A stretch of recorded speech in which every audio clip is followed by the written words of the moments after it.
happy that the state-owned stations are not functioning the way they should? Please, can I have the audience? Making noise or shouting does not help any situation. If I explain to you, it is either you take it or you have opportunity also further interrogating me. I'm also a debt, and I hope you know. I don't gain anything if the stations don't function. In any case, if the station function, as the Commissioner for Information, I will benefit far more than any other person. Number one, it will be to my credit. Number two, it will even be easy for me to tell the GM that I don't have diesel in my house because I know she's producing. Not the other way around where I have to even spoon feed them. Now, let me leave the aspect of the government because I know by the grace of God we are doing something about that. Let me come to the very, very critical, which is what you need to be able to survive the rampaging influence of the social media. Those of you who are practitioners today are not even seeing it. We talked about AI and its impact, and you are thinking that it's a joke.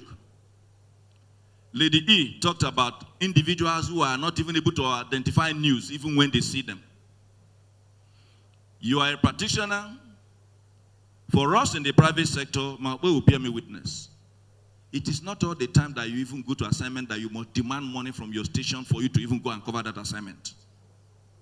But most of you who are here, if your manager sends you, except it's the one you are generating by yourself because you know maybe you will get money. If they ask you to go and cover an event and they did not provide you vehicle, you begin to grumble. Forgetting that even the one you attended 2 days earlier, they gave you money, you put it in your pocket. The one you want to go today, because it's coming from the medium, you don't even want to spare a little from what you have gotten yesterday because you assume that it's already 100% yours. Now, if you are not able to identify what news is, go and look at the content you are dishing out. Before now was DBS, both Warri and Asaba. Were they not functioning? Didn't they have a broadcast equipment? Didn't they have OP van? What killed it? We are operating I operated in the private sector. Go and check most of those private media houses. They have increased in leaps and bounds. Government is not giving them a penny. They create content that makes them attractive, that makes the advertisers to come to them, and the money you make from advertisers is what is going to sustain you, not government. I'm sorry to say, if I ask many of you here, how many of you in the last 2 days have possibly switched on to NTA at the national level with all the money Nigeria has? How many of you? But every morning you tune to Arise, you tune to channels, you tune to AIT, you tune to TVC. Why are you tuning to them? Is it government that is giving them money for them to be attractive to you? They have been able to bring in content that makes them attractive to the advertisers, and through those funds, they remain stable. So even if today the government brings in, because what we are looking at in terms of how far we have gone is in excess of 7 billion to be able to bring them back. Yes, to link up the stations, because you may not know what we are putting together. Let me tell you also the difference between government and private sector. You forget that government operates for the purpose of serving the people. In this case, we have a station in Warri, we have a station in Asaba, we have a booster station in Ubuluku, and then some other places are making demands. Even when you employ, in each of these two stations, they have in excess of 170 workers. If they were to be private firms, you don't even need more than 70 in each of the stations. 70 workers in each of the stations. Now, when I was in AIT, I was just 2 years in that place, I was made head of reportorial. Even as head of reportorial, I have my seniors who were reporting to me, even if they were earning more salary. The private sector will look at your competence. The government establishment will look at rank, even when that man doesn't know anything.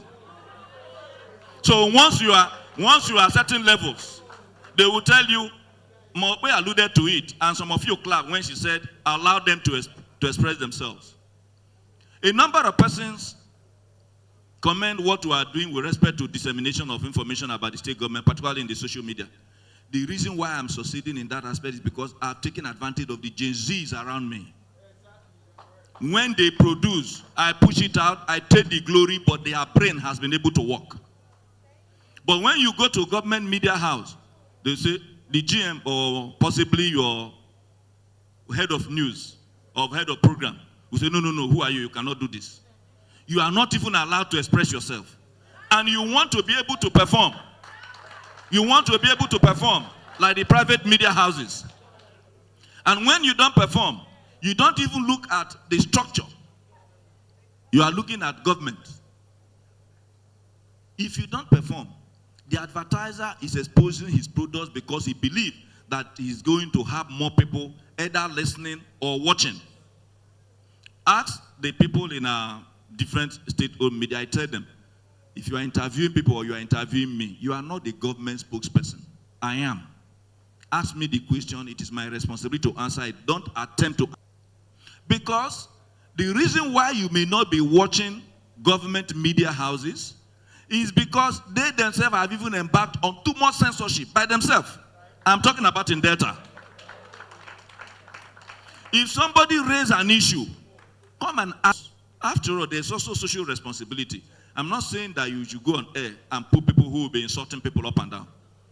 But even if somebody raises an issue as it concerns him, just like my colleagues have raised in the course of their intervention this morning, those of us in government should be respectful enough to understand that that is how it touches them. Our business is to explain to them that that is not the way it is. But not to want them to express themselves because we are privileged to be in government. One day, we will be out of government, and they will be the one in government. Then they will also seize our ability to also speak to the people. So please, let us understand that different thing as to what is expected of you as a practitioner, what is expected of government, and now coming to the issue of the environment, which is the third factor. They have talked about regulatory issues, either from the NBC or from government as it were. You must be able to understand the different dimensions. So the presenters have talked about the issue of being able to segment your audience. The reason why the social media is gaining ground is because it's providing different opportunities to different persons. It's not dogmatic. If you notice what we are doing now in terms of communicating what the government is doing, it's different from what we did in the course of the Okowa administration. We are bringing in some form of Gen Z approach. You see, for instance, somebody like Kokome, he will be presenting and you see her dancing, and I think that is to be able to make people remain, because you must sustain their attention. While you want to watch the dance, you are able to see the preach that we are showing you. We are also able to bring in drama in your television. Somebody who want to read news, he assumes that he must be standing like a stick. That you cannot shake, you cannot move to the left, you cannot move to the right. You should be able to know that the reason why the private TV stations, whether it's channels, whether it's TVC, whether it's Arise, whether it's AIT, why they are appealing to you is because you see the mannerism why they present. Mohamed talked about hard copy, a program I have also followed for a very long time. Even when the questions are hard, you still see her smile. You don't need to know to say because you want to ask a hard question, you frown your face as if one tipper have run you over. What is important is that there is a question. The mannerism is important also. So let's understand what the issues are. This conference is all encompassing. I'm saying all this so that you don't just go home to say, yes, they said it. Government did not provide money. They are going to Abuja. That's why we're not functioning. If you go with that mentality, you would have missed everything here. That mentality is for us to be able to say, yes, they have spoken to us. To begin to expedite action on the issues they have raised. I don't have any problem with the issues they have raised as to what is expected of those of us in government.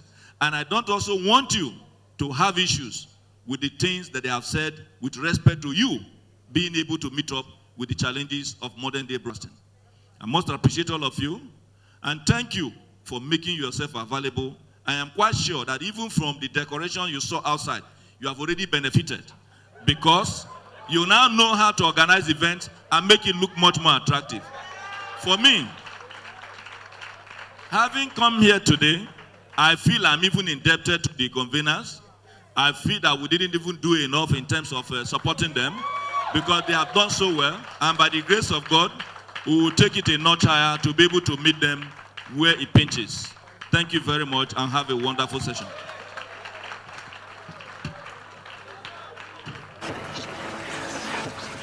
Before the cameras came, he walked alone.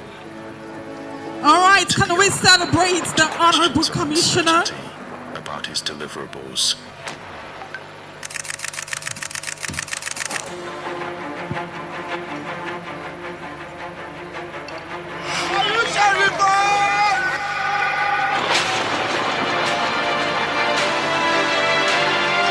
They saw the headlines, missed the footprints. He didn't speak loudly. His works echoed instead. He didn't promise. He delivered. He didn't walk alone. We walked with him. Can we watch the screen, please? Witness what no one else thought he could do. The sheriff's 2-year footprints. Only one documentary tells it all. Coming soon. More for Delta.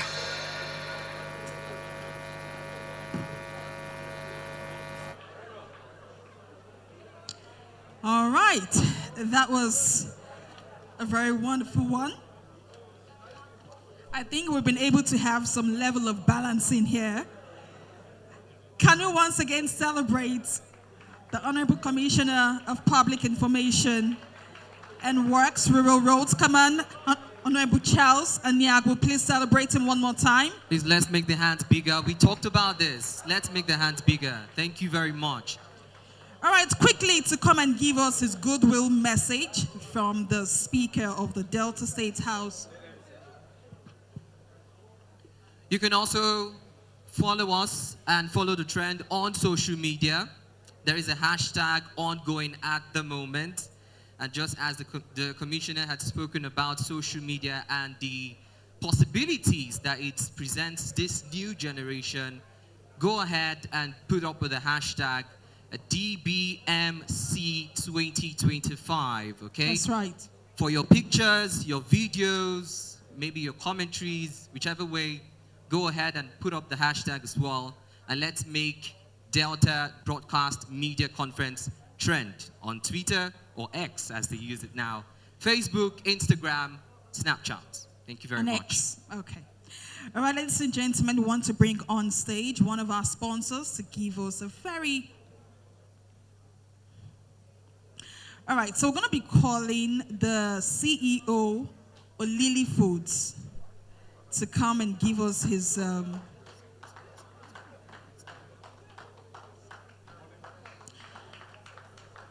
right, a round of applause for him. Mr. Ikechukwu Nweze. Put your hands together for him. Put your hands together for him.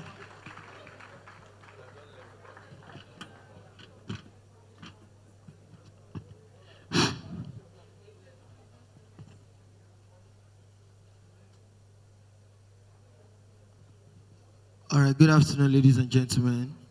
Standing on all existing protocols. Protocols not many today. I'm not media person. I'm more of a tech person. I'm more of a business person. And the day the LOC, Mr. Rookie and the team came to meet me in my office, I expressed my concern. And my concern is around utilizing tech in the media space. I was born and brought up in Warri. I've been following up with DSTV, the FM then, 88.6. And I noticed something. After my childhood of leaving Warri and moving on to school and going to Edo State, schooling in Auchi, I noticed there was no way to follow up with the news, follow up with what's happening in the media space in Delta State. And that brings me to the topic, the role of technology in the media industry. So I believe we are in the Gen Z era, and it is no longer a one-way thing. Most of us, we don't watch football with our DSTV anymore. From our mobile phone, we watch football. From our mobile phone, we accept we assess Channels TV, Arise TV, and the rest. Spend more money on content creators and influencers. But the reason is because the target audience, which are the Gen Zs, we cannot assess them using just radio. There is no way we can assess these people. Because why? We have failed to use the internet, the growing technology that the Gen Zs have adopted, because they are mobile first. So the media houses in Delta State, they should focus on the audience shift, which is the new generation, the Gen Zs, over the millennials. We are more glued to our phones. There are ways we should utilize the internet, have our website. Sometimes there are programs like this. We are supposed to be live streaming this program on YouTube. But most of these media houses, we stick to that one process, broadcast on TV. And that's where you cannot grow. That's where you cannot evolve. Why you access Arise TV and Channels TV on DSTV, you should also consider that when you go to YouTube, you see them. Not just the past videos, you see them transmitting live. You see them live streaming. So the Gen Z era is a mobile first and digital only era.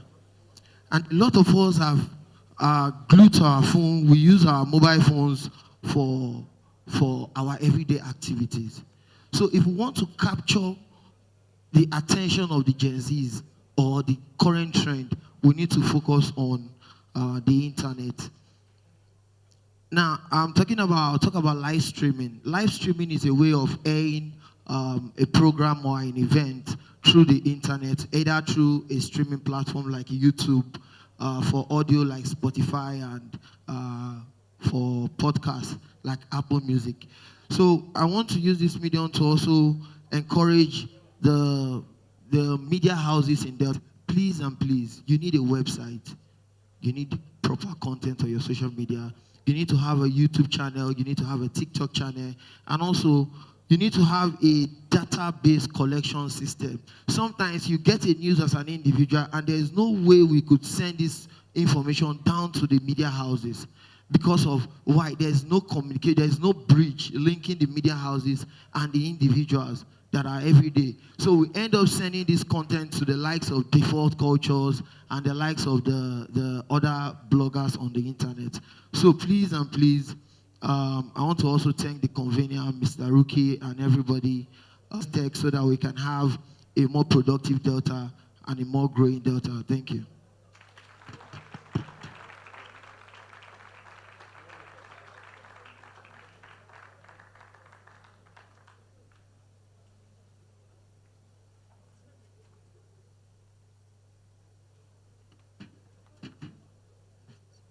All right, ladies and gentlemen, about this time, we are about to bring on stage the representative for the Speaker of the Delta State House of Assembly to give us his goodwill message. He is the Majority Leader, Delta State House of Assembly, and Chairman, House Committee on Information. Please put your hands together.